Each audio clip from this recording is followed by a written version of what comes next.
let's make these people down there awkward, like, you know, like in three again. Okay, can we just turn all together and say, shh, please.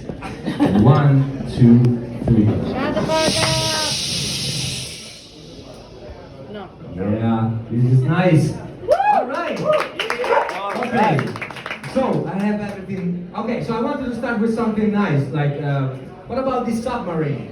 What happened with these guys? And the Titanic, what happened? So I guess they're all dead, right? I mean, no? I guess it's done, no? Okay. I mean, it's a sad story, I know, but if you think about it, maybe what they wanted was a real Titanic experience, and I guess they had it. They're dead at the bottom of the ocean, so, I mean, what's more Titanic than that? Nothing, right? Yeah, enough about it, just get comfortable with that. So, okay, so it's been 3 years that I don't do this, because the last time was horrible. I thought I was a good comedian, so I wrote a joke about a rape. And it didn't went good. Suddenly the room was quiet, dead silence, not a word. Like now.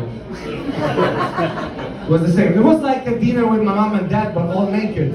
Yeah. So yeah, not a good feeling. But I'm done with rapes. I will never. I'm done with jokes about rapes, not rapes. It's over. I'm not that kind of Italian. I'm the new kind of Italian, the one that listens, the one that respects, the one that, you know, that fuck less, actually.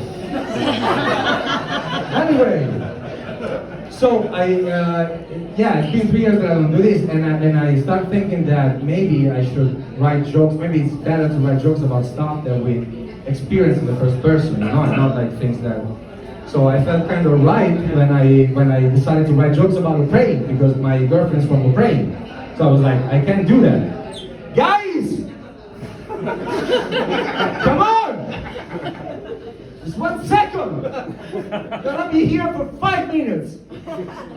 Nice!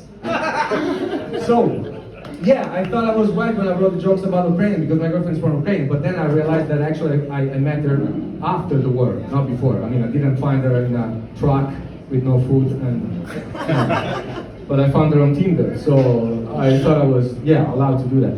And I discovered a lot of things, like growing up in Ukraine is such a different thing. I mean, they didn't have, I mean, she had like hot water or Simpsons or McDonald's and stuff, so everything I know about TV show and entertainment, she knows about potatoes or cold and different stages of decomposition of dead animals, for example. It's a different stuff, yeah, it's but so yeah, I mean, you know, there's a huge age gap. For example, the other day we want to pick up a movie, and I was like, yeah, have you ever watched Trainspotting? And she said, yeah, of course, the one about cars transforming.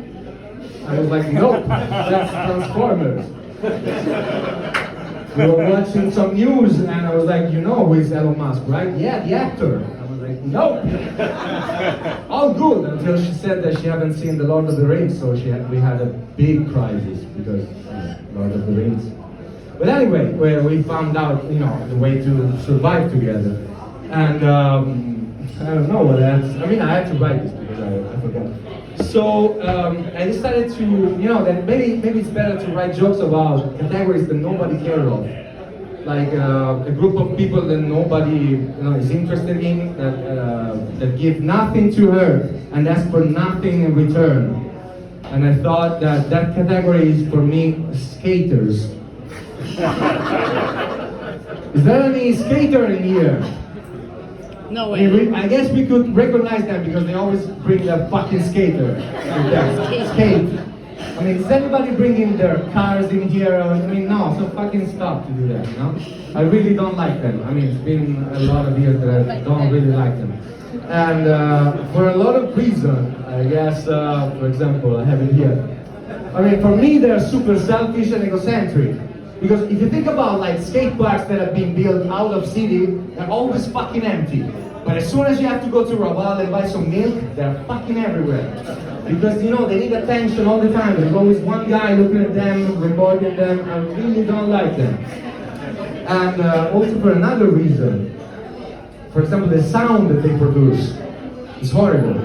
If you think about other sports, like for example tennis, no? A racket tennis hitting a ball, pop, pop, pop. You just stay there like all day. Or some skis, like in a nice mountain, nice. And then a skater under your window.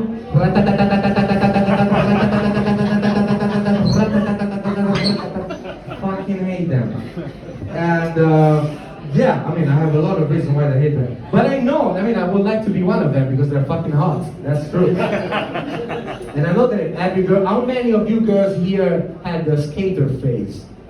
Because usually it's coming with, I mean, that moment of your life where you think about giving up to everything. And that's when you start being a skater, right? Because then suddenly making a 360 is the best thing of your life. You know, but then you move on.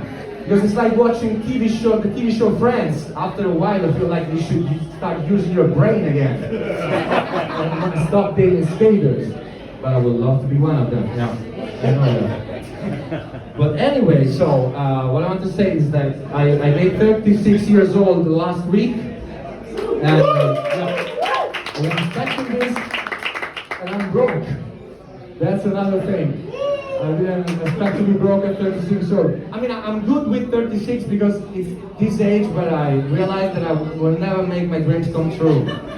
And it's okay, because it's like in a video game when you have such a, a little life, and you don't care. It's like, I'm gonna die, fuck it, so I'm gonna enjoy it. So it's okay, but I'm broke, but my mom told me a few days ago that if my grandfather will die, there will be a big surprise for me. And it's a weird thing, expecting your grandfather to die. And but it seems that the last thing he wants to do is dying, actually. But he's having this weird pain in his leg suddenly. So it's been. I remember that a few weeks ago I was with him and I was helping to go down the stairs, and I had my hand in his back, and I was like, I'm fucking 10 steps far away from a beach house. If I can do this, I will be rich. But I know that it's a horrible feeling. So as I was thinking this, he turned and he looked at me like almost crying. He said, like, don't worry, Niccolò, when I will be dead, you will have a big surprise. And I thought, I just fucking saved your life, motherfucker. Actually, grand motherfucker. Anyway, thank you guys.